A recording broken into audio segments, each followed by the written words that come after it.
What I'd like to talk to you about now is a little bit of understanding how important it is to emphasize the root note of the chords that are being played underneath you as the rhythm section plays. If I was to take an example like the blues, for instance, if I was in the key of A and I was going to play the 12-bar blues, my three chords would be A. I'm playing an A7, but it doesn't really matter which A you play. D. I've got a D9 here. Doesn't matter. You could play any D. Or an E chord. I'll just go to an E7 here. Okay? If those were the three chords that were being played underneath me in this blues chord progression, what I would want to learn how to do is at some point in my solo is to start acknowledging those chords by emphasizing the notes of the chord, and in this case we're going to start with the root of each chord at various times. So if I'm on an A chord, the rhythm player is playing an A chord, I want to go and emphasize that note A at some point in my solo. I don't have to emphasize it on beat number 1. I don't have to play, my first note doesn't have to be an A. There are no rules to it. I just want the listener to know that I am acknowledging, I call it tipping my hat. I'm tipping my hat to that chord. So if the A chord is being played, at some point in my movements, I'm going to go to that A, and I'm going to give that A some space so the listener really hears that that note is important to me. And the other thing is it's going to complement very nicely over the top of that A chord, obviously, that's being played. Now, we can emphasize other notes over each chord. Obviously, this can go on infinitely, but let's just start off with the most basic, which is trying to learn how to emphasize the root over various chord changes. So if I was playing blues and that A chord's being played, I'm playing an A7. And then I go to solo over the top.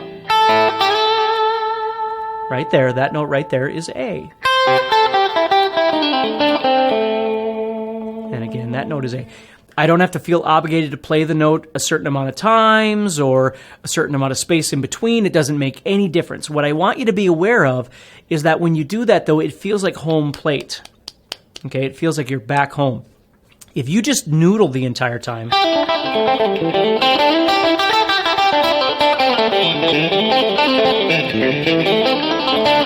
you're saying a lot, but you're not really saying anything. And it's very important to understand that. I'm not saying that that's bad. Sometimes in a solo, we might want a long, section where we're just going off and doing whatever, and that's great. What I would recommend to you, though, is that at some point after that, or before that, or whatever, or even in between it, establish a foundation again. Come back to the root and explain to people where you are. And this is something I find a lot with guitar players is when they're playing. This is one thing that they're lacking a lot is that they have no knowledge of the chords that are being played underneath them. They're just moving around, playing licks, moving around. And after a while, it just gets it just gets to be too much. So again, I'm not saying those things aren't bad. There's nothing bad in music necessarily. It's just when you overuse an idea, when you abuse some certain idea, it's just too much of that same idea.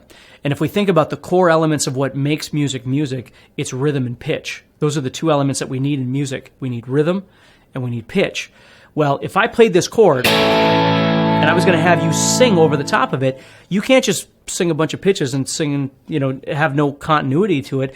The sound that comes out of your voice or the sound that comes out of your mouth is going to have to match this to a certain degree, which is the foundation of what makes music and solos and melodies, right? So if this A chord is being played, you're trying to figure out how to combine your movement with your knowledge of licks and all those sorts of things with the ability of being able to nod your hat or tip your hat to the root.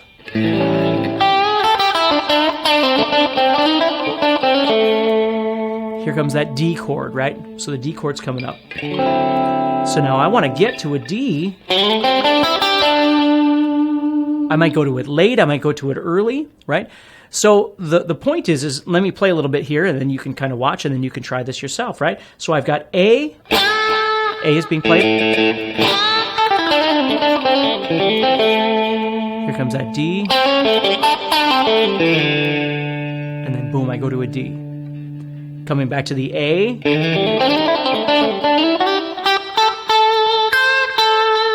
Go back to an A. Wherever it is I want to go. Again, I don't have to feel like I have to do it at a certain time. And I don't have to do it every time. I mean, it's not like I have to acknowledge each chord every single time a chord change happens. I'm just saying, if you never do it, it sounds like your solo has no direction. You want to learn how to start tipping your hat or nodding your hat to those chords sometimes.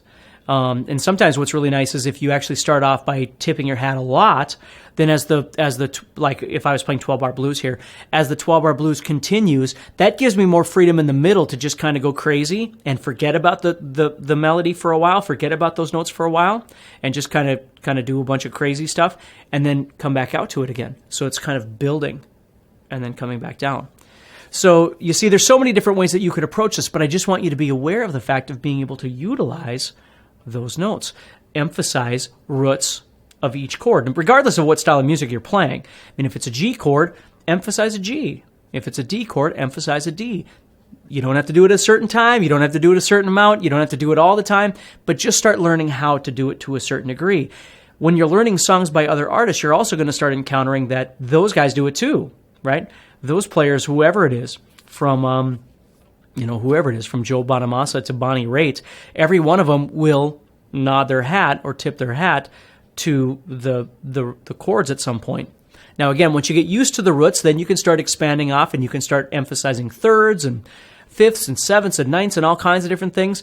But the root never goes away. You're still going to emphasize roots at some point in your solos to create an element of melody. So hopefully that makes sense to you, and good luck with that.